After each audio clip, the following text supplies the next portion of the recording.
Narayanganj city কর্পোরেশনের সহযোগিতায় দুর্গাপূজা ২০২৫-এর প্রতিমা বিসর্জনের আয়োজন করে নারায়ণগঞ্জ জেলা প্রশাসন।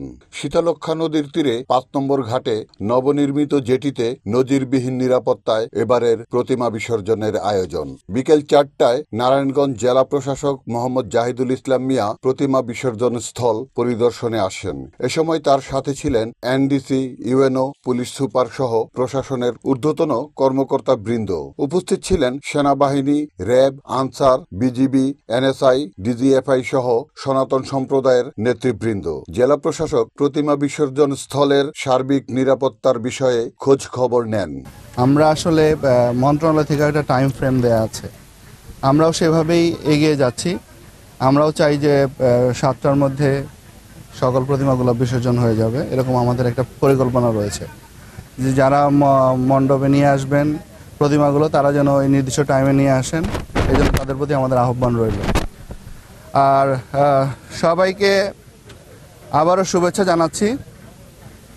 আমরা আমাদের এই শারদীয় দুর্গা উৎসব 2025 যেটি গত 28 তারিখে শুরু হয়েছিল, আজকে 2 তারিখ, 5 দিন ব্যাপী আমাদের যে উৎসব চলছে সুন্দর হবে। আমরা এই জেলার প্রত্যেকটি উপজেলায় আমরা গিয়েছি এবং আমরা দেখেছি সেখানে যে কত সুন্দর হবে এবং সাম্প্রদায়িক সম্প্রীতির মধ্য দিয়ে আমাদের এই শারদীয় দুর্গা পূজা সকলকে নিয়ে উৎসবমুখর পরিবেশে অনুষ্ঠিত হয়েছে।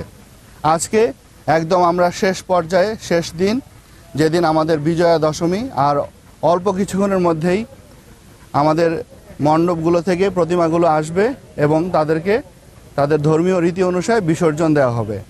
এই বিসর্জনের বিষয়ে আমাদের কাছে যখন আমরা মিটিং করেছিলাম তখন আমাদের কাছে হিন্দু কমিউনিটি যারা, তাদের পক্ষ থেকে ঘাটের বিষয়ে যে দাবিগুলো করা হয়েছিল আপনারা আজকে দেখছেন, আজকে নতুন ঘাটে নতুনভাবে তাদের কার্যক্রম তারা পরিচালনা করবে এবং এই ঘাটের এরিয়া অনেক বড় এবং অনেক সুন্দর হয়েছে। আপনারা দেখতে পাচ্ছেন যে আমরা বিশ্বাস করি যে তাদের আরও যে চাহিদাগুলো ছিল সেগুলো আমরা প্রায় সকল চাহিদাই আমরা পূরণ করতে সক্ষম হয়েছি। আমরা আমাদের এই দুর্গাপূজার উৎসবে আমাদের সকল ধর্ম বর্ণের মধ্যে আমরা যে বন্ধন দেখেছি, যে সাম্প্রদায়িক সম্প্রীতি দেখেছি, আমি মনে করি এটিই বাংলাদেশ। এবং আমরা যে ঐতিহ্য ছিল সেই ঐতিহ্যকে ধারণ করেছি এবং আমরা এই ঐতিহ্যকে আরও বেশি প্রস্ফুটিত করেছি, এটি আমরা বিশ্ববাসীর কাছে দেখাতে চাই এবং আমরা সেটি সক্ষম হয়েছি। আর অল্প যে সময় আছে সেই সময়েও আমাদের যে বাকি যে কাজটা আছে সেটিও সুন্দর হবে, সমাপ্ত হবে, এই প্রত্যাশা রাখছি। আমি আপনাদের মাধ্যমে এই জেলার সকল রাজনৈতিক নেতৃবৃন্দ, সুশীল সমাজ, সাংবাদিক ভাইরা যারা আমাদের এই 5 দিনের এই কার্যক্রমে যারা বিভিন্নভাবে সহায়তা করেছেন তাদের সকলের প্রতি কৃতজ্ঞতা জানাচ্ছি। আমি কৃতজ্ঞতা জানাচ্ছি আমাদের পুলিশ বাহিনী, আমাদের আনসার বাহিনী, র্যাব, বিজিবি, বাংলাদেশ সেনাবাহিনী, তারা সার্বিকভাবে বিশেষ করে গোয়েন্দা সংস্থাগুলো এনএসআই, ডিজিএফআই যেভাবে সামগ্রিক তথ্য দিয়ে আমাদের সহায়তা করেছে আমি তাদের প্রতি কৃতজ্ঞতা জানাচ্ছি, ধন্যবাদ জানাচ্ছি।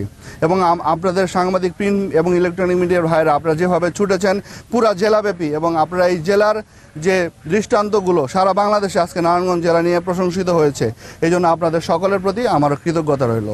আমরা বিশ্বাস করি আমাদের মধ্যে যদি এই বন্ধন থাকে, এই দৃঢ় এই অটুট বন্ধন থাকে, আমরা আমাদের কাঙ্ক্ষিত যে দেশ, কাঙ্ক্ষিত যে সমাজ গড়তে চাই সেটি গঠন করা সম্ভব হবে।